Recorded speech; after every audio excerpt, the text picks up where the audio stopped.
오늘 말씀은 마음과 생각을 새롭게 하라는 제목으로 전하도록 하겠습니다. 성경에서 하나님의 하나님 되심을 표현하는 가장 이렇게 대표적인 말은 어떤 말이 있을까요? 하나님의 하나님 되심. 우리는 어떤 말에서 하나님의 하나님 되심을 알 수가 있습니까? 우리가 알고 있는 신실하신 하나님, 또 크고 두려우신 하나님, 그 다음에 만군의 하나님, 구원의 하나님, 사랑의 하나님, 여러 하나님에 대한 말들이 있습니다. 그렇지만 하나님의 하나님 되심을 가장 대표적으로 드러내주는 말은 하나님의 거룩하십니다라고 하는 거예요. 하나님의 거룩하십니다라고 하는 말보다도 더 하나님이심을 드러내는 말이 과연 무엇이 있을까? 우리가 가진 지혜로는 아마도 없을 것 같습니다. 여러분, 거룩하신 하나님 할 때 어떤 하나님의 이미지가 생각나십니까? 거룩하신 하나님, 과연 어떤 분이실까? 왠지 가까이 다가갈 수 없는 그런 분처럼 여러분 느껴지지 않습니까? 왠지 신비롭고 두려우신 하나님으로 이렇게 느껴지기도 합니다. 그래서 하나님 말씀 안 들었다간 괜히 혼날 것 같은 하나님, 그런 하나님이 거룩한 하나님으로 생각이 듭니다. 그런데 우리가 거룩하신 하나님을 생각하면서 가까이 하기에 왠지 좀 두려운 마음이 들기도 하고, 또 하나님의 말씀을 안 들었다가는 괜히 좀 혼날 것 같기도 한 이런 생각이 드는 이유는 사실은 하나님이 거룩하시기보다도 우리가 거룩하지 않기 때문이에요. 그러다 보니까 거룩하신 하나님을 생각할 때 내가 가까이 하고 싶은 하나님, 사랑의 하나님이 생각이 나는 것이 아니라 오히려 가까이 하기에는 조금 마음이 이렇게 거리끼는 것이 있는 것이 우리의 현실이지 않나 싶습니다. 여러분, 거룩하다는 의미가 어떤 의미일까요? 우리 참 많이 들어왔던 그런 말 아닙니까? 거룩 찬송도 많이 하는데, 거룩하다라고 하는 일반적인 의미는 깨끗하다라고 하는 거예요. 정결하다라고 하는 의미죠. 성결하다라고 하는 그런 의미도 담겨져 있습니다.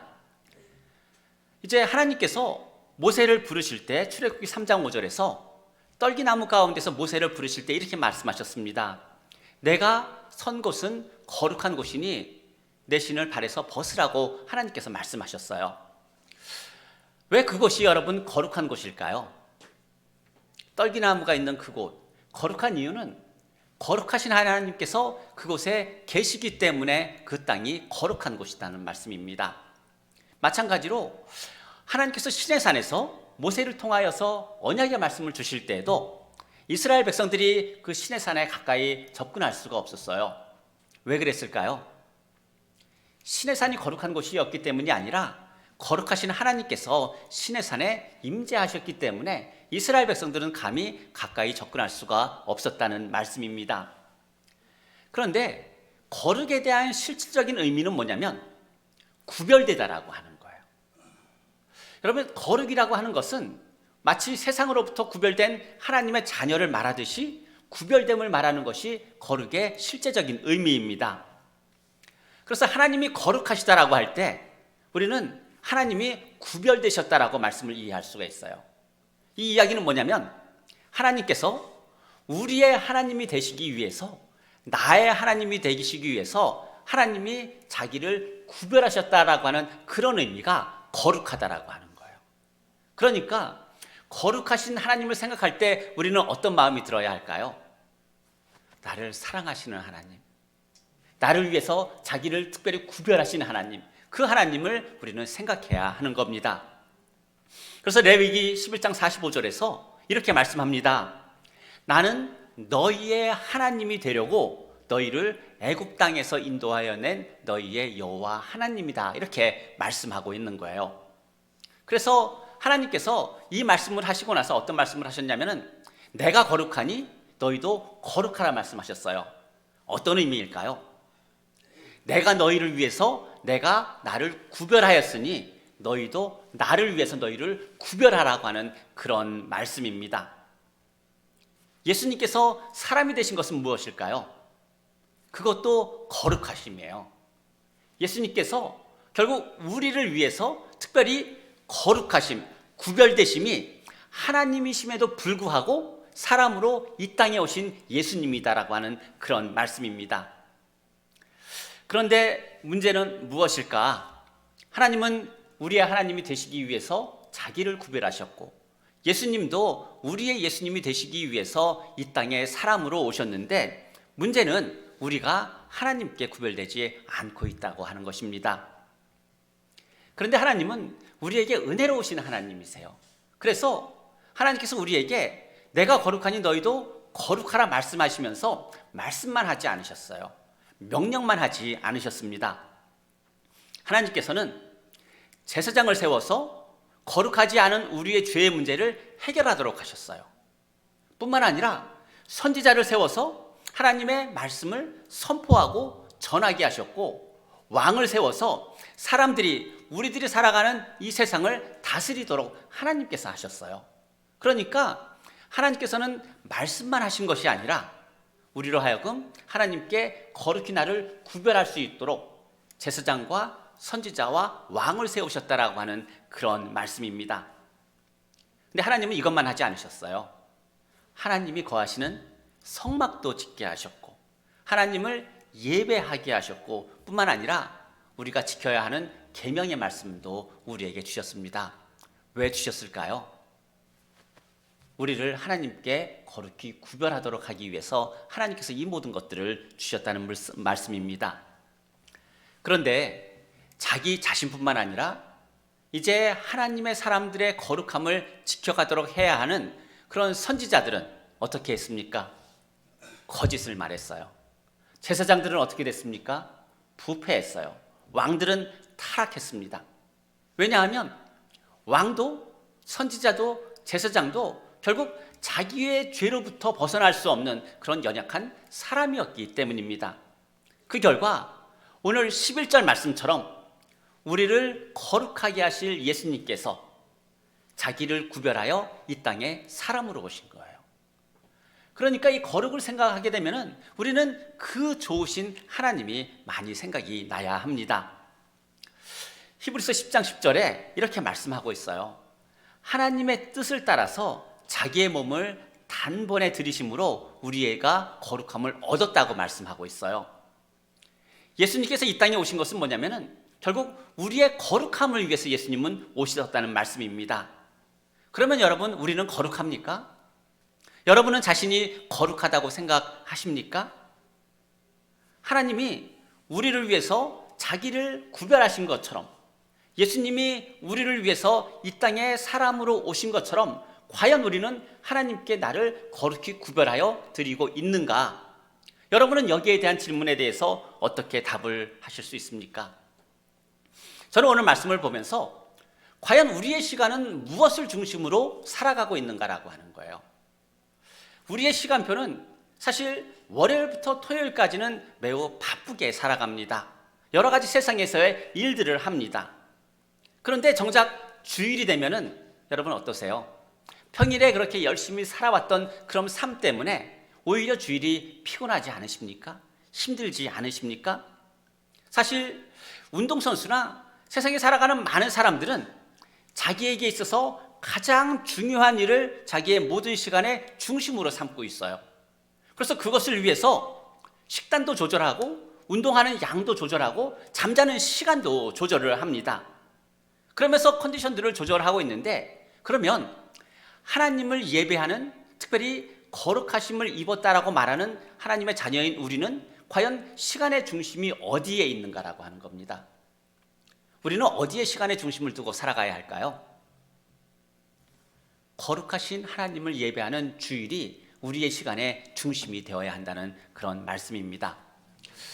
사실 저희 아들을 봐도요, 저희 아들은 월요일 날 가장 힘이 없어요. 그런데 주말로 갈수록 어떠냐? 힘이 막 생깁니다. 왜 생길까요? 저희 아들의 시간의 중심은 주말에 있는 거예요. 놀 수 있으니까. 네. 하나님을 예배하기 위해서 그렇다 그러면 얼마나 좋겠습니까?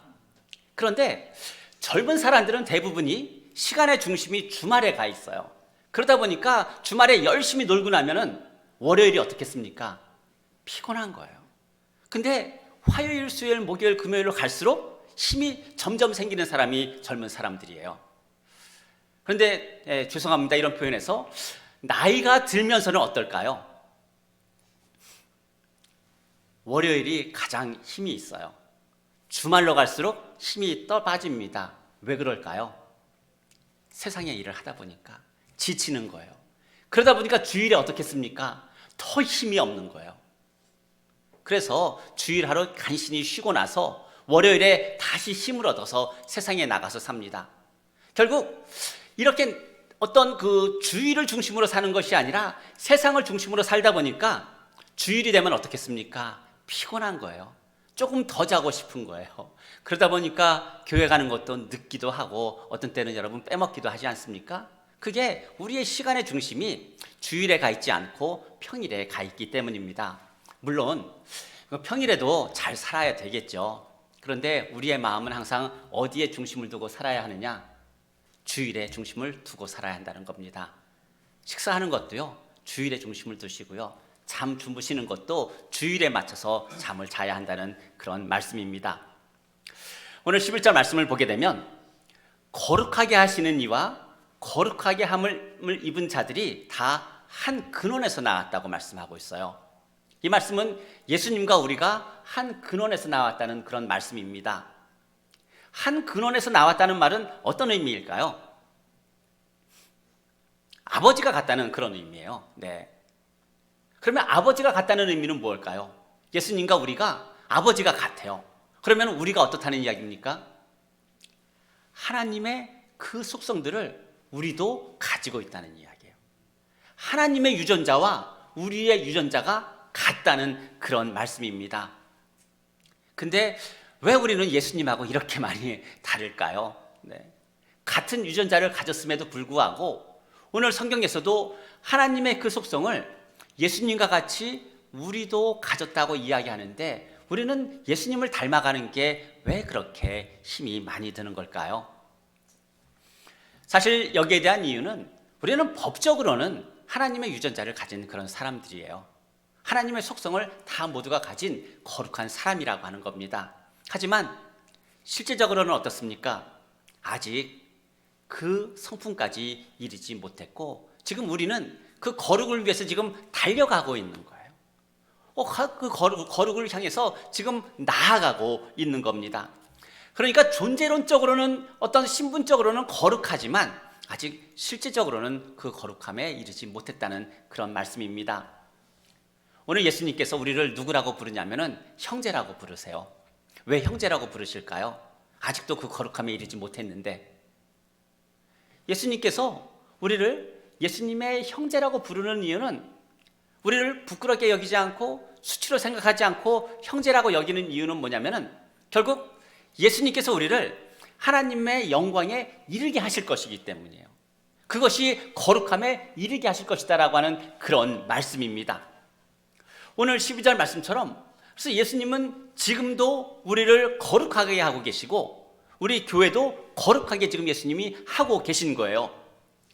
그렇다면 성도로서 교회로서의 거룩함은 무엇일까요? 우리가 거룩함이라고 하는 것, 하나님께 나를 구별하여 드린다라고 하는 이 거룩함이라고 하는 것, 이 거룩함의 의미는 무엇일까? 예수님께서 말씀하시는 거룩함의 의미는 우리 속사람의 거룩함이에요. 우리 내면의 거룩함이라고 하는 겁니다. 그래서 예수님은 우리의 마음을 강조하셨어요. 마가복음 7장 20절에서 예수님은 밖에서 입으로 들어가는 것이 사람을 더럽히는 것이 아니라 사람에게서 나오는 그것이 사람을 더럽힌다라고 말씀을 하셨습니다. 결국 거룩함은 우리의 마음에 있다라고 하는 겁니다. 스가랴서에 보게 되면은 이제 예수님께서 이 땅에 임하셨을 때 어떤 것을 예언하고 있냐면은 14장 20절에서 이렇게 말씀하고 있어요. 그날에는 말 방울에까지 여호와께 성결이라 이렇게 이야기하고 있어요.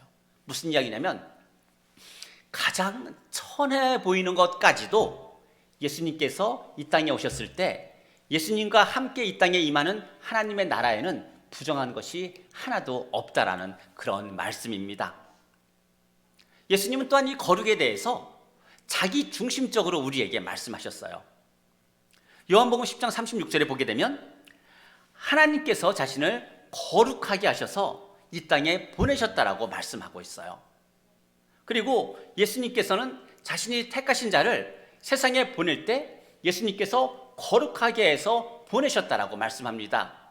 오늘 3장 1절에서는 어떻게 말씀하고 있습니까? 우리를 하나님의 하늘의 부르심을 받은 거룩한 형제라고 말씀하고 있어요. 우리 자신이 거룩하기 때문이 아니라 예수님께서 우리를 거룩하게 하셨고 지금도 하고 계시기 때문입니다. 그래서 예수님은 요한복음 17장 16절에서 이렇게 말씀합니다.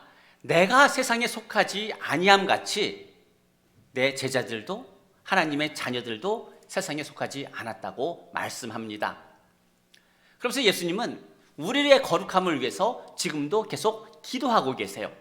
요한복음 17장 17절 말씀에 그들을 예수님께서 기도합니다. 진리로 거룩하게 하옵소서. 아버지의 말씀은 진리입니다 말씀하고 있고, 그래서 제자들이 하나님의 말씀으로 거룩함을 잊기를 예수님은 간절히 원하셨습니다. 그렇다면 우리의 거룩함은 무엇일까요? 교회의 거룩함이라고 하는 것은 과연 무엇일까? 에베소서 5장 26절 27절에서 이렇게 말씀하고 있습니다.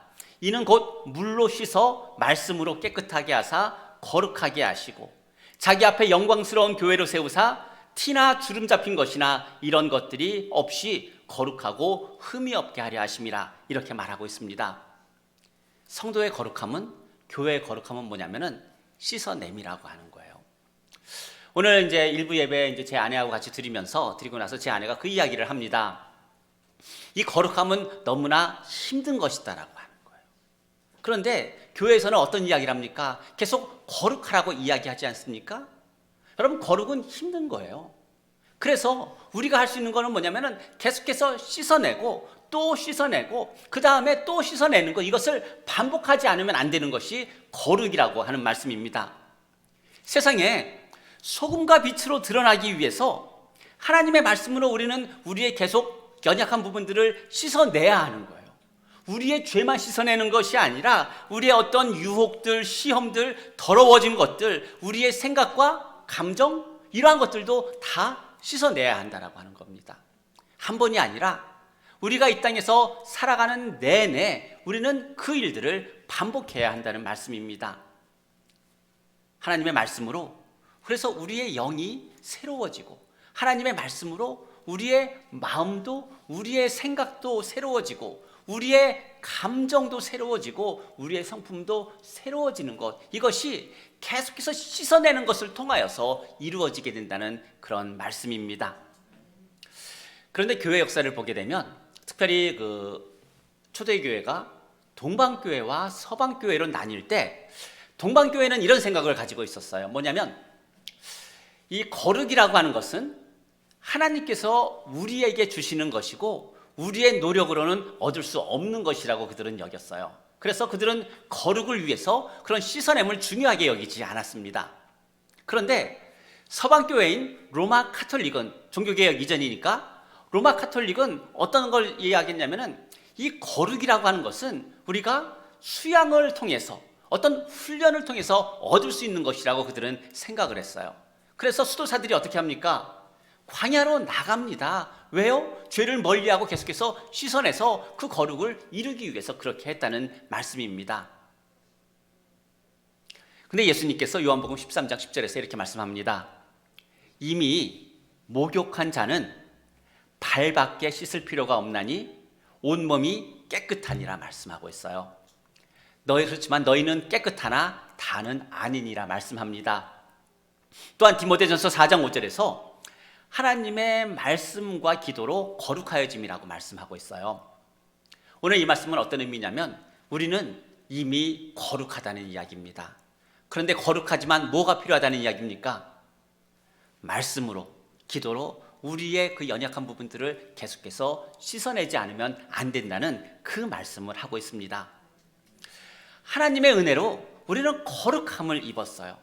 그래서 그 거룩함을 입었는데 세상에서 살다 보면은 참 많은 연약한 부분들, 더러움들이 붙습니다. 그것을 씻어내야 하고, 또 하나 예수 그리스도의 그 십자가의 죽으심을 통하여서 오늘 말씀에서도 있지만은 단번에 우리는 거룩함을 입은 사람들입니다. 그러니까 그 거룩함을 보존하기 위해서 우리는 무언가 노력을 해야 한다는 그런 말씀입니다. 그런데 그 노력을 언제까지 하느냐? 평생 해야 된다는 말씀이에요. 그러다 보니까 거룩해라 거룩해라 이 이야기를 들으면 괜히 마음에 여러분 부담이 생깁니다. 오늘 그래서 예수님께서 이제 믿음으로 거룩함을 입은 사람들을 성경에서는 성도라고 불러요. 우리가 성도들이 함께 모여서 예배하면 어떤 예배가 될까요? 거룩한 예배가 되는 거예요. 성도들이 함께 모여서 교제하면 뭐가 될까요? 거룩한 교제가 되는 것이고, 또 성도들이 함께 이렇게 모이면 뭐가 될까요? 거룩한 교회가 되는 거예요. 참 이게 은혜 아닙니까? 히브리서에서 특별히 이 거룩함을 강조하고 있어요. 오늘 지금 우리 2장에서 거룩함에 대해서 보고 있지만은 이게 히브리서 끝날 때까지 거룩함이 계속 반복이 되고 있어요. 그래서 우리가 이 거룩함에 대해서 많이 부담을 가지는데 빌립보서 1장 6절에 이렇게 말씀합니다. 우리 안에서 착한 일을 시작하신 이가 그리스도의 예수의 날까지 이루실 줄을 확신하노라. 우리는 나를 보면은 거룩이 전혀 보이지 않아요. 그리고 언제 예수님의 형상을 닮아서 저 거룩에까지 이를까? 우리는 많은 의문을 갖습니다. 빌립보서에서 어떻게 말씀하고 있습니까? 우리 안에서 착한 일을 시작하신 예수 그리스도께서 이제 끝날에 온전히 이루실 것을 확신하며 그 길을 가라, 이렇게 말씀하고 있는 겁니다. 우리의 마음, 우리의 생각뿐만 아니라 우리 영이 새로워져야 되는 것이고 우리의 성품까지도 새로워져야 하는 것을 우리는 날마다 노력해야 한다라고 하는 거예요. 그래서 이 교회는 여러분 어떤 거대함을 추구하는 것이 아니라 거룩함과 순결을 추구해야 되는 거예요. 그런데 문제는 뭔지 아세요? 작은 교회일수록 어떤 거룩함이나 순결을 이야기하기보다 거대함을 말한다라고 하는 거예요. 특별히 성도의 수가 많아져서 교회가 커지는 것을 교회는 바란다는 이야기입니다. 우리 교회도 여러분 많은 성도님들이 이렇게 오셔서 함께 예배 드리는 것을 우리 모두가 다 원하고 있지 않습니까? 그런데 작은 교회일수록 어때야 될까요? 물론 이 교회가 성장하는 것, 성도님들이 많이 모여서 하나님을 예배하는 그런 공동체가 되는 것도 추구해야 되지만 그보다 앞서 작은 교회일수록 거룩함과 순결함을 여러분 더 마음에 두어야 한다는 말씀입니다. 왜냐하면 교회의 생명은 뭐냐면, 어떤 교회가 이 땅 가운데 서 있는 그 힘은 뭐냐면 어떤 교회의 크기가 아니라 그 교회 안에 있는 거룩함과 순결함이 결국 교회의 생명이기 때문이에요. 그래서 우리는 이 교회의 거룩함과 순결함을 위해서 지금도 노력하며 살아가야 한다는 그런 말씀입니다.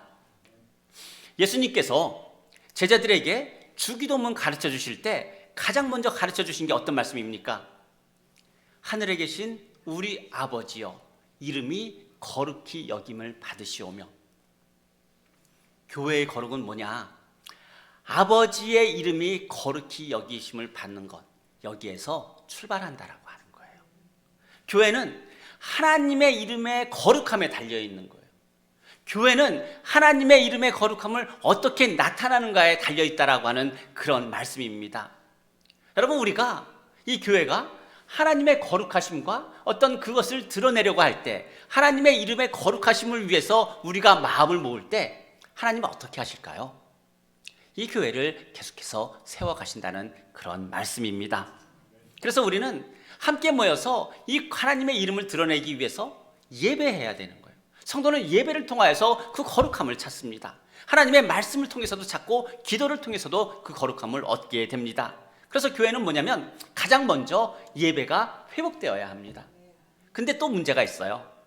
작은 교회일수록 여러분 예배가 그렇게 큰 교회처럼 은혜롭게 여겨지지 않는다는 이야기입니다.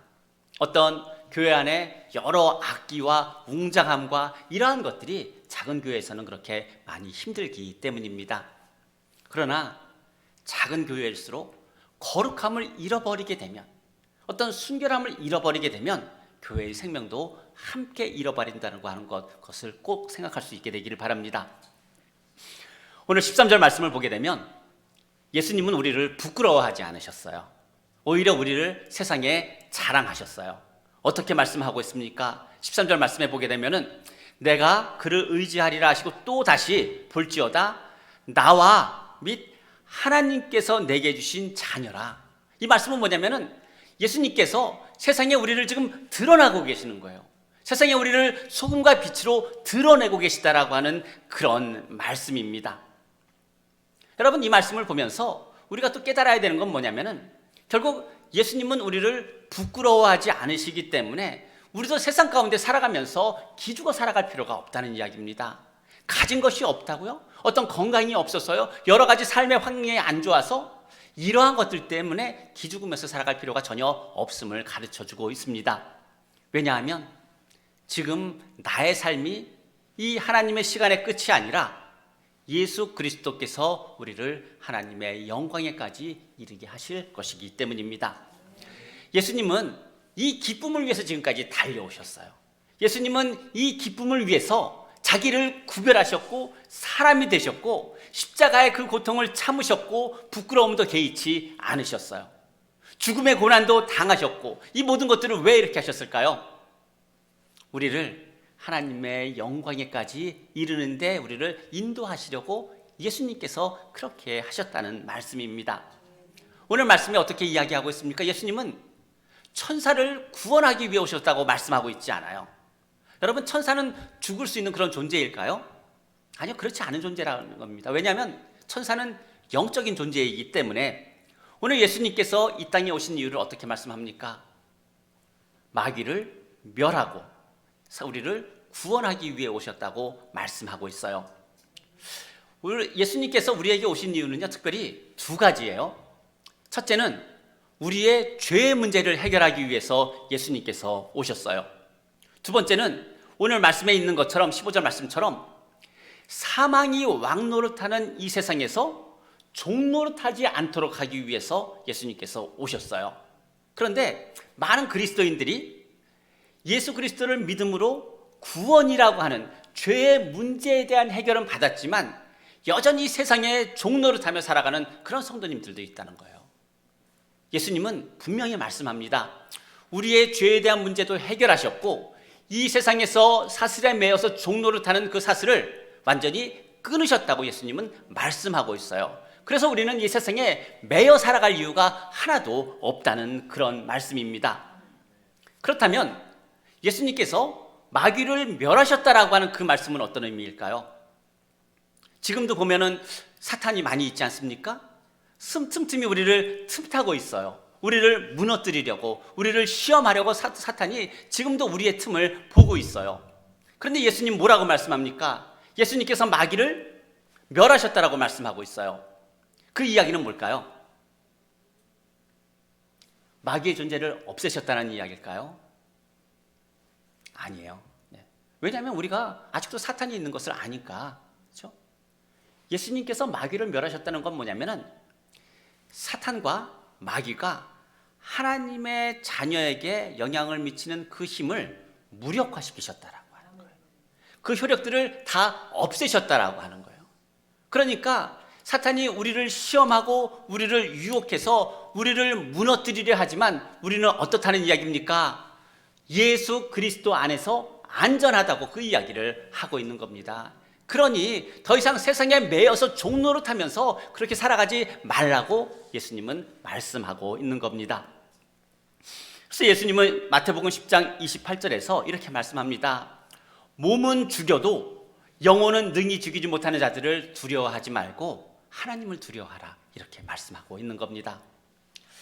사탄은 우리의 삶을 장악하기 위해서 죽음에 대한 두려움을 우리에게 갖게 하고 있어요. 그러나 골로새서 1장 13절 말씀처럼 하나님이 우리를 흑암의 권세에서 이미 건져내셔서 그의 사랑하는 아들의 나라로 옮기셨다고 여러분 말씀하고 있는 것처럼 우리는 예수 그리스도 안에 있는 사람들입니다. 그리고 그 거룩함은 계속해서 이루어 가고 있는 것이지만 특별히 오늘 말씀에서 하고 있는 것처럼 예수님께서 십자가에 달리시고 죽으심으로 말미암아 단번에 우리의 거룩함을 이루어졌다고 말씀하고 있습니다. 여러분, 말씀드린 것처럼 천사는 고통을 당하지 않습니다. 고통이 무엇인지 알 수가 없어요. 영적인 존재이기 때문입니다. 그런데 예수님은 어떻다는 이야기입니까? 우리의 모든 연약함을 아시는 분이 예수님이세요. 예수님은 사탄에게 시험도 받으셨어요. 왜 시험 받으셨을까요? 그 사탄을 이기시려고 시험을 받으신 거예요. 그리고 예수님은 또 많은 피곤함과 배고픔과 굶주림과 목마름과 이런 고통들을 예수님은 다 당하셨어요. 멸시도 받으셨고요, 거절도 당하셨고, 거짓말로 이렇게 비난하는 그런 비난도 예수님은 다 받으셨어요. 뿐만 아니라 육체적인 고통과 죽음까지도 예수님은 다 경험하셨다는 그런 말씀입니다. 그래서 우리가 이 세상을 살아가는 것이 얼마나 힘든지 예수님은 너무나도 잘 알고 계세요. 왜냐하면 하나님이기도 하지만 인간으로서, 사람으로서 이 모든 고통들을 다 겪으셨기 때문입니다. 게다가 예수님은 어떤 분입니까? 자비로우신 분이에요.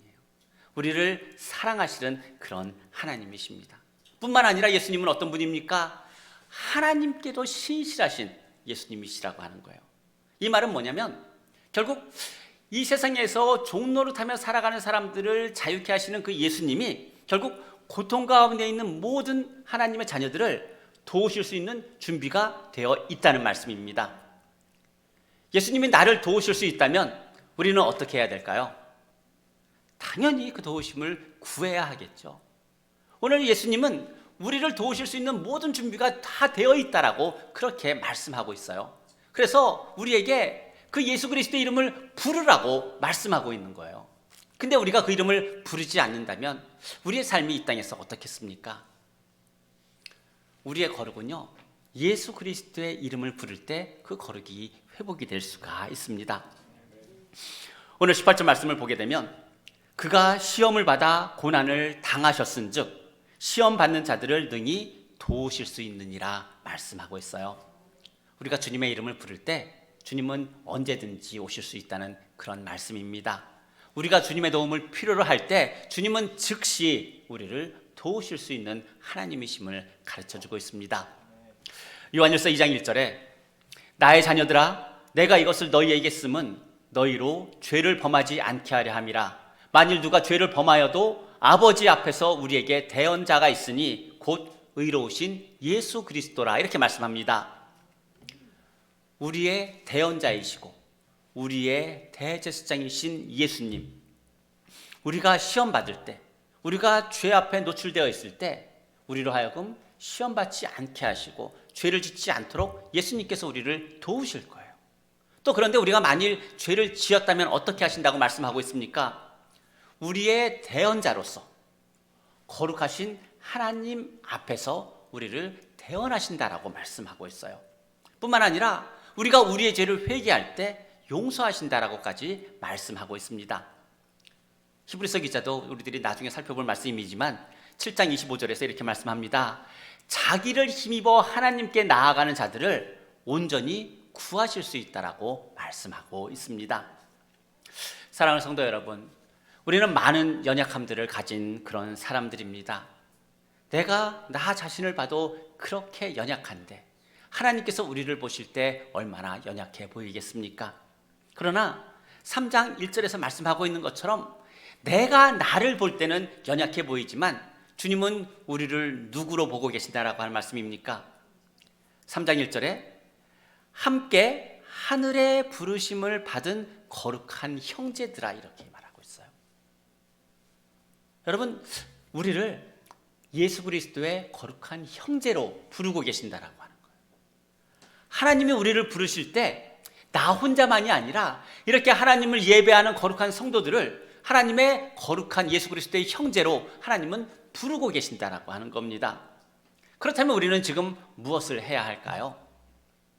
내가 나를 보면 그렇게 연약한데 주님이 나를 거룩한 형제라고 불러주신다면 우리는 무엇을 해야 되겠습니까?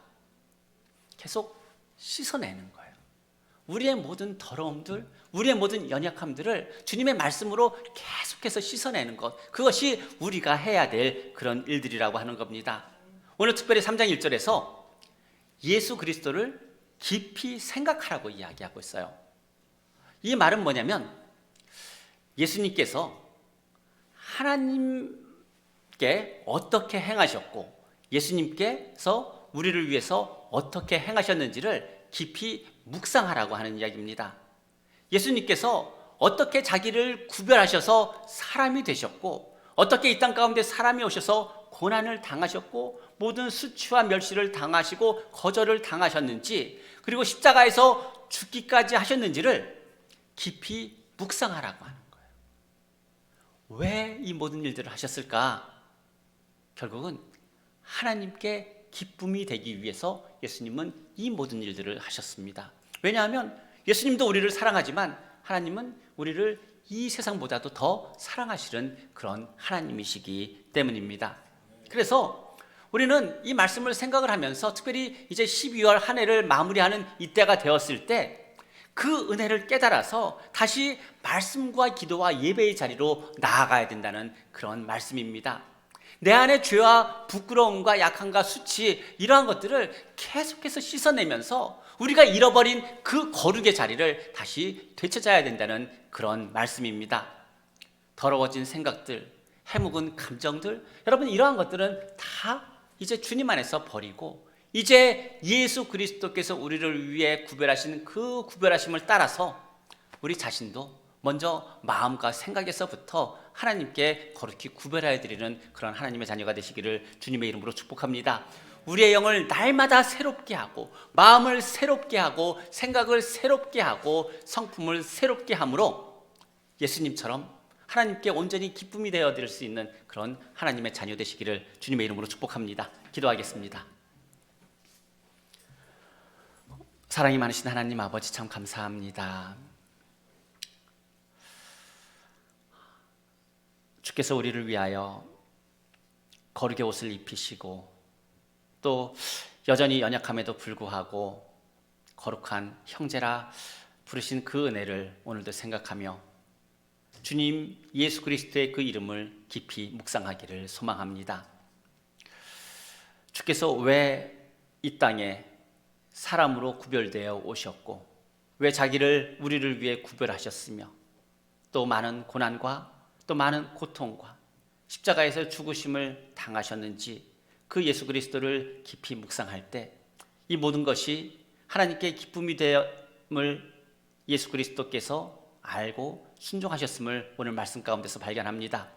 우리의 삶에서도 나의 모습이 주님 앞에 거룩한 모습으로 서기까지 계속해서 우리의 연약하고 또 참 부끄러운 것들 다 주님의 말씀으로 씻어낼 수 있도록 도와주시고, 무엇보다도 우리의 마음과 생각을 날마다 하나님의 말씀으로 새롭게 함으로 하나님 앞에 기쁨으로 거룩히 구별된 하나님의 자녀로 살아가게 하여 주옵소서. 지금까지 잃어버렸던 하나님께서 우리에게 주신 그 거룩함을 다시 지켜가는 하나님의 자녀 되게 하여 주시고, 무엇보다도 말씀과 기도와 예배의 자리로 다시 서는 하나님의 복된 자녀 되게 하여 주옵소서. 감사드리며 예수님의 이름으로 기도드립니다.